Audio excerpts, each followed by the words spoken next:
Hello everyone, hope you all are fine.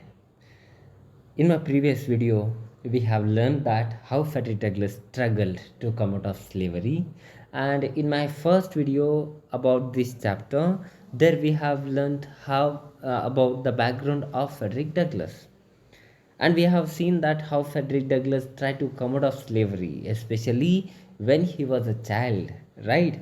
What kind of circumstances he faced, right? So he did not know about his age, he did not know about his parentage and what others were speaking, and how he was sent to work as a servant under someone else, and there he learned reading, and with the help of neighbor children's, so he learnt writing also. Thus he learnt about reading and writing, so he could read and write with the help of others. So he learned that when he was sent to Mistress Alt, right? So one of he was her husband was a slaveholder. Under her guidance he learnt reading, but he learnt writing with the help of neighboring children, right? So that we had learned. And after that we had learned that there was a gossip, or there was a opinion about his parentage, that his parentage means who was his father.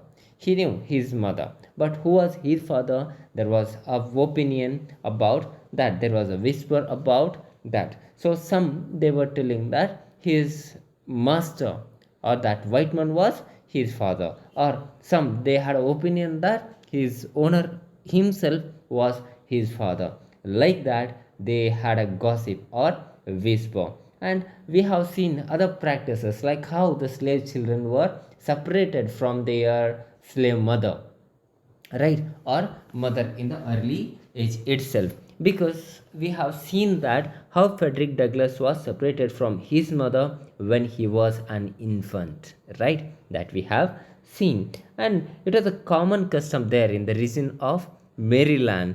So these slave masters, they were doing this just to blunt the attachment, right, or blunt that attachment or emotional attachment of mother and child.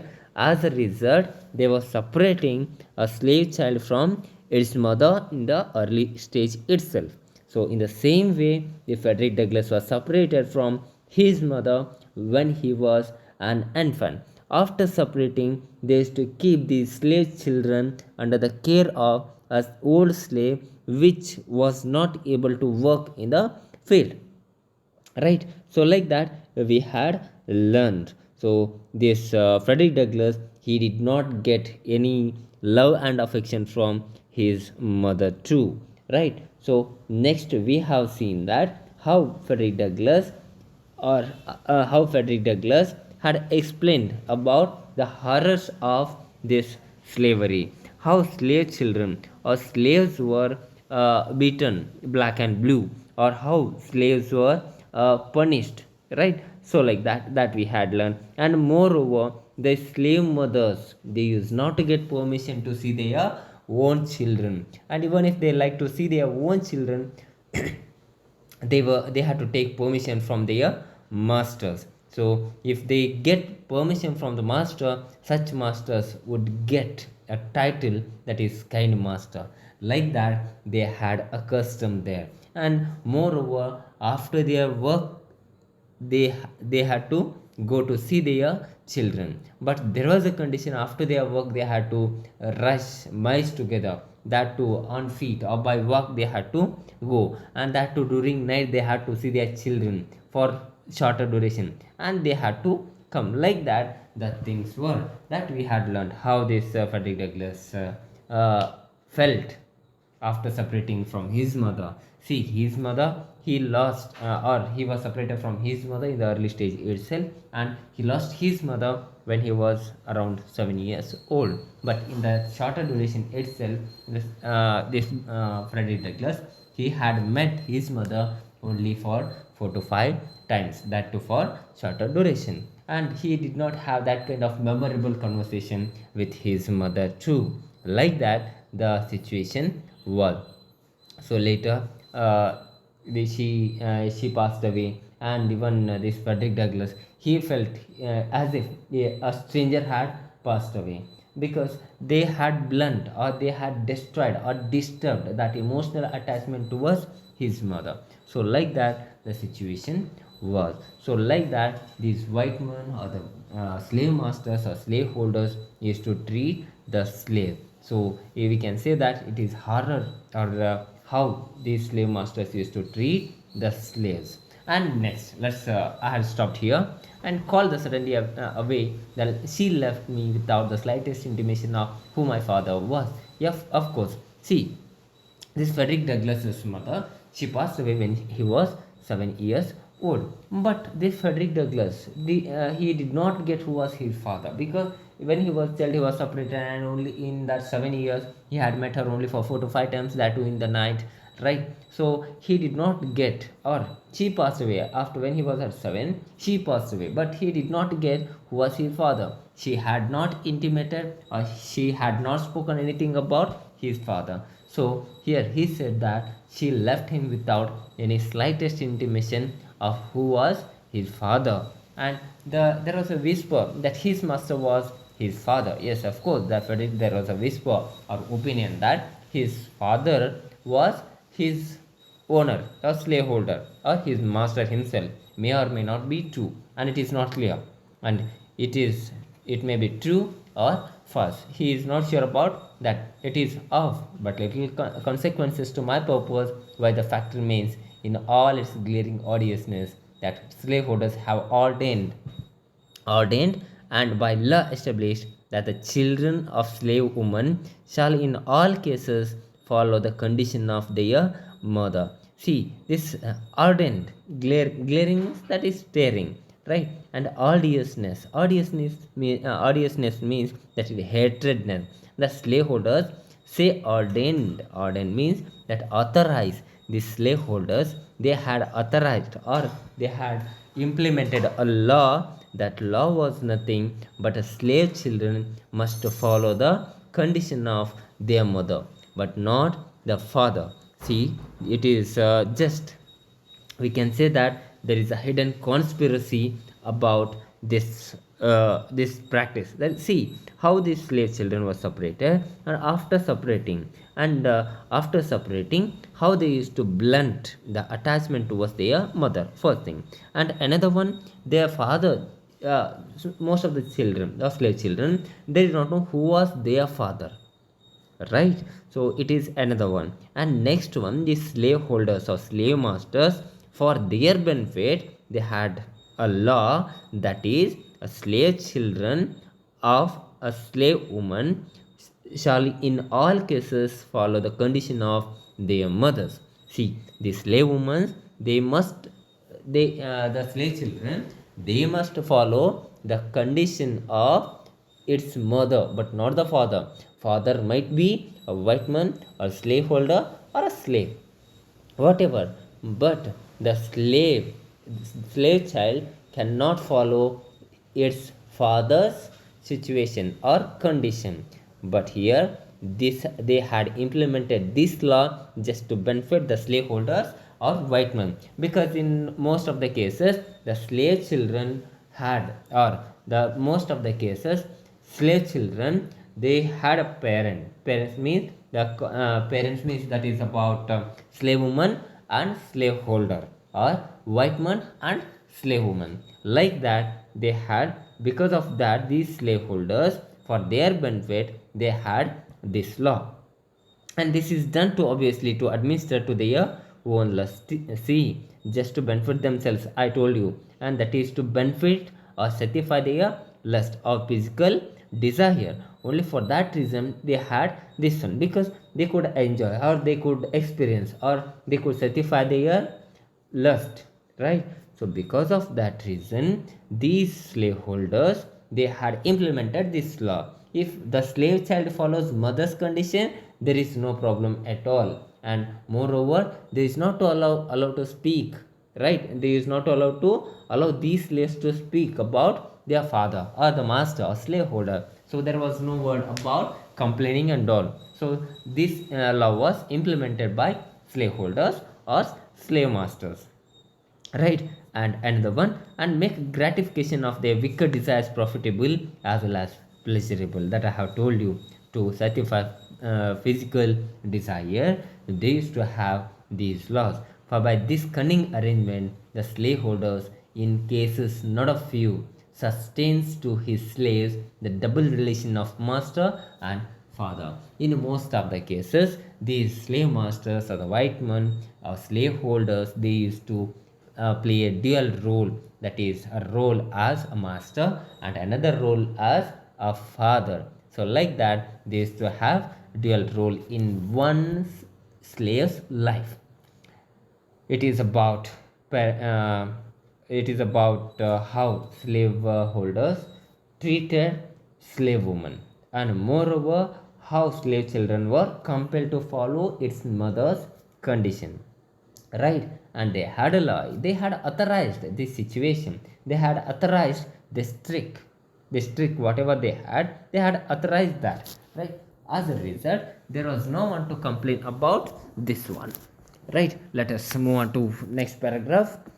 I know of such cases, and it is worthy of remark that slaves slaves invariably suffer greater hardships and have more to contend with than others. See, it is about mulattoes. Mulattoes means a slave child which is born for a slave woman and a white man, or born for a slave woman and slaveholder. See, slaveholder and white man or slave master all are same, right? Slave woman and white man or slaveholder or slave master, right? So like that, here the children who are born for a slave woman and slave master or slaveholder or white man, they used to be called such children were called mulattoes, right? I know of such cases. In such cases, it is worthy of remark that such slaves invariably suffer greater hardships and have more to contend with than others. But such children, they suffered very much and they faced greater hardships, because there is a category: white man, that is upper class, slaves second, and in third category these mulattoes. So if they are purely slaves, there used to be no harm and they used to be treated at least as slaves. But as these mulattoes who are born for a slave woman and slave master, that category is different, and especially such slaves used to face greater hardships, because they are in the first place a constant offense to their mistress, because the mistress, after coming to know about the relation of a slave master, a slave holder, a white man and a slave woman, these mistress means the wife of white man, they used to treat such mulattoes or such slave children who are born for her husband and a slave woman. They used to see them, or they used to get pleasure when they see such children or such mulattoes under the punishment. She is ever disposed to find fault with them. In such cases, these mistresses, they used to have, or they used to be very happy to see such children under the lash, that is punishment, especially when she suspects her husband of showing to his mulatto children favor which he withholds from his black slaves. See, in one or the other way, the master or the slaveholder would be having that emotion, that attachment, that is that mulatto is his son or daughter, or that child, his child itself, right? So like that, definitely he would be having that attachment. But in one or the other way, if that mistress finds that master showing that fatherly care to such mulattoes, definitely they would be very angry and they would be unhappy. So they had another idea for that, because these slave masters were not happy, slave holders, when they had such children, definitely they used to be uh, get disturbed by their wife. Like that the situation was. The master is frequently compelled to sell this class master is frequently compelled to sell this class of his slaves out of deference to the feelings of his white wife, and cruel as the deed may strike anyone to be, for a man to sell his own children to human fleshmongers. See here, human fleshmongers, it refers to the traders, slave traders. See, when these mistress or slave master's wife, they come to know about such mulattoes, these slave masters, they used to be compelled by their mistresses to sell such slaves, means mulattoes. Okay, fine, it is another part, but the greater aspect is, that is the thing, that is the mulattoes or the slaveholders selling their own children to human fleshmongers. Fleshmongers are nothing but the slave traders, right? Like that the situation was, and it is often the dictate of humanity.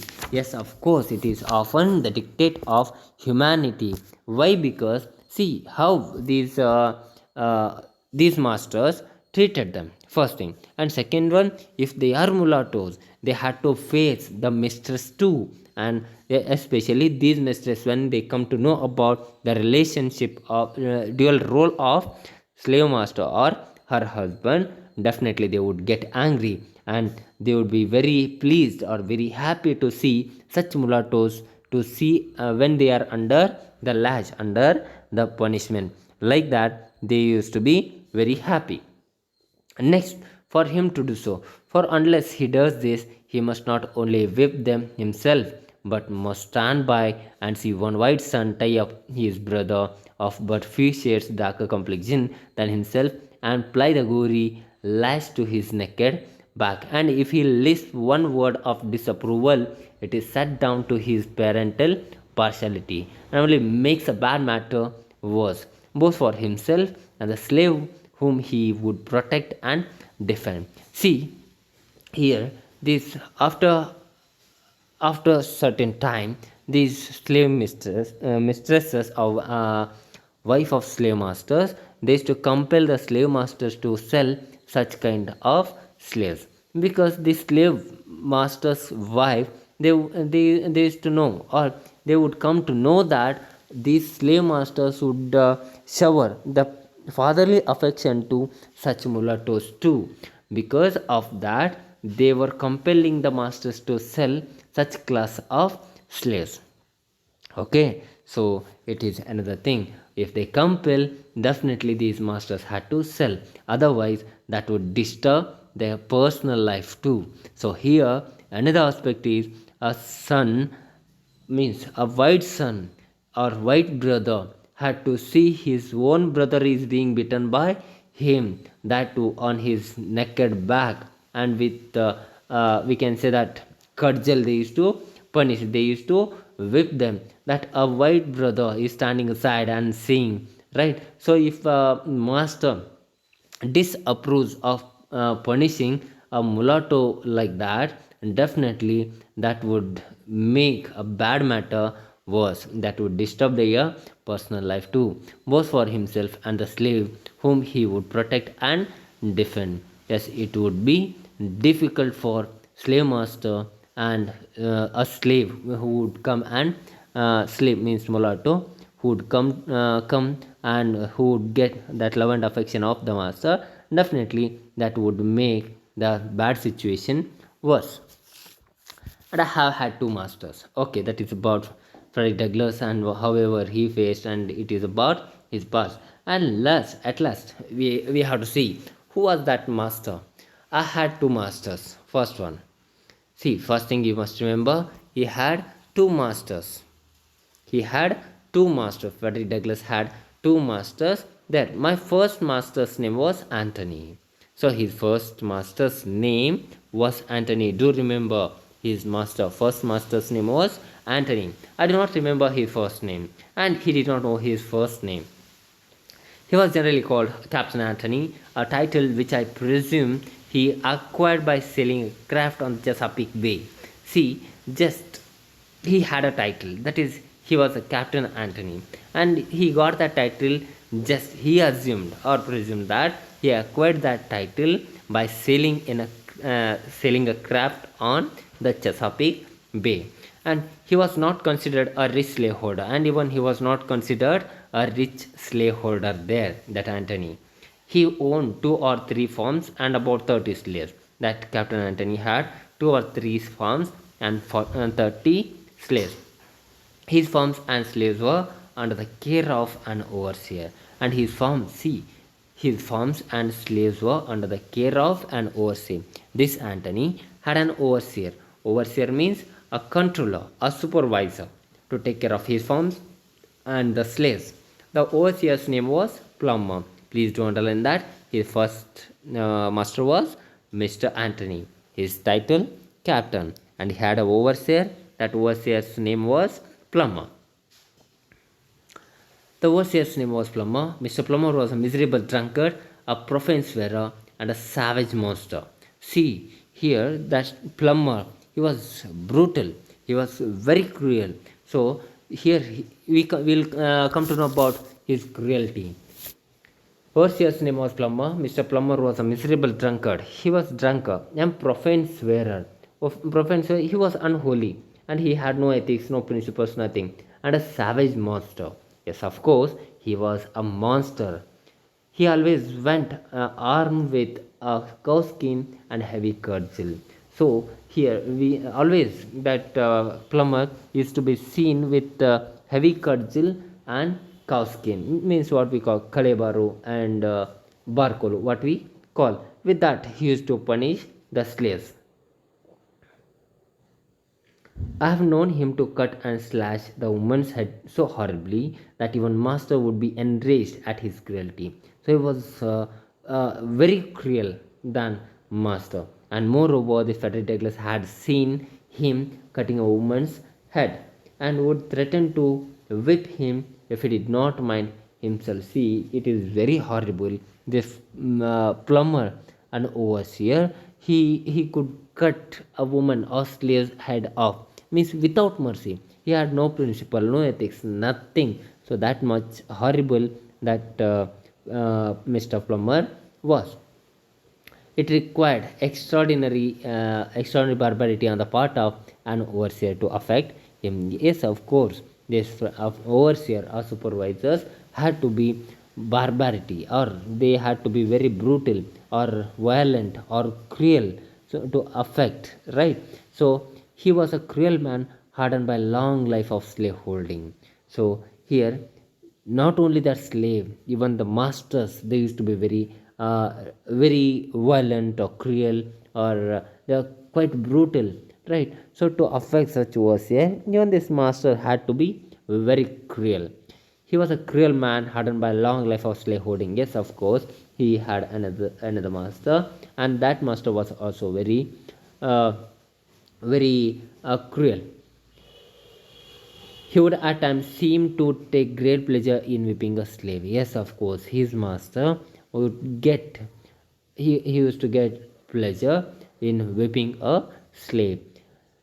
I have often been awakened at the dawn of a day by the most heartrending shriek of an own aunt of mine, whom he used to tie up to joists and whip upon her naked back till she was literally covered with blood. See, it is another incident, not only cutting a woman's head off, but a master was tying his own aunt to a joist. Joist means a timber or wooden frame where they used to tie a slave and they used to whip or punish slaves like that. They had a place also to punish the slaves, so that also he had seen.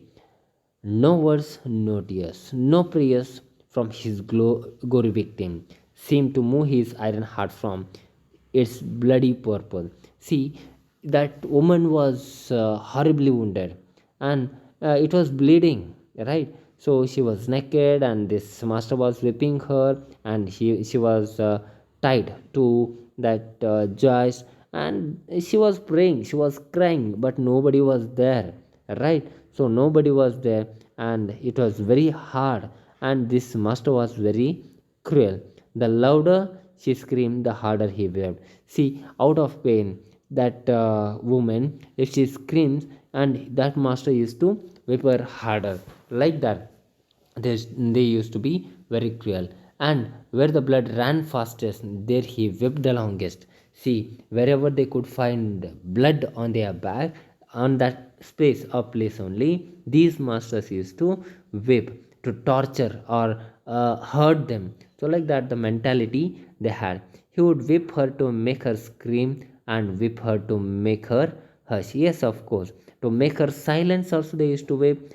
To make her speak also they used to whip. And not until overcome by fatigue would be ceased to swing the blood-clotted cowskin. It was a most terrible spectacle. See, it is very, very brutal, or it is very cruel. See, the masters, they were very, what can we say, that they had no mercy at all. They were not living life with that mercy. But here they used to whip these slaves, means our own kind, like this. And wherever they found blood, there only they used to whip the longest, to make or to run that blood on their back. Like that they used to punish. And even that entire cow skin or that cudgel used to be covered with blood. So it was terrible spectacle for Frederick Douglass. From my earliest recollection, there he ended about the slavery, horrors of slavery, his experience as a slave and all. But now at the end he concludes here: from my earliest recollection, I date the entertainment of a deep conviction that slavery would not always be able to hold me with its foul embrace. See, he recollects from his memory, and he note, I did the entertainment of deep conviction. That deep conviction is coming out of slavery and abolishing the slavery. The slavery would not always be able to hold me with its foul embrace. That slavery wouldn't embrace or wouldn't hug him always. And in the darkest hours of my career in slavery, this living word of faith and spirit of hope departed not only from me. See, his foul embrace, and in darkest hours of my career in slavery, the time which he had spent as a slave, these were the darkest hours of his life. This living word of faith and spirit of hope departed not from me, but as a slave, whatever he experienced, based on that only he struggled, and he became the abolitionist of slavery. And that gave him a greater faith and spirit, but remained like ministering angels to cheer me through the gloom. So, here the faith and darkest hours of his life and faith and the spirit which he had, the same aspects, those encourage this Frederick Douglass to become an abolitionist.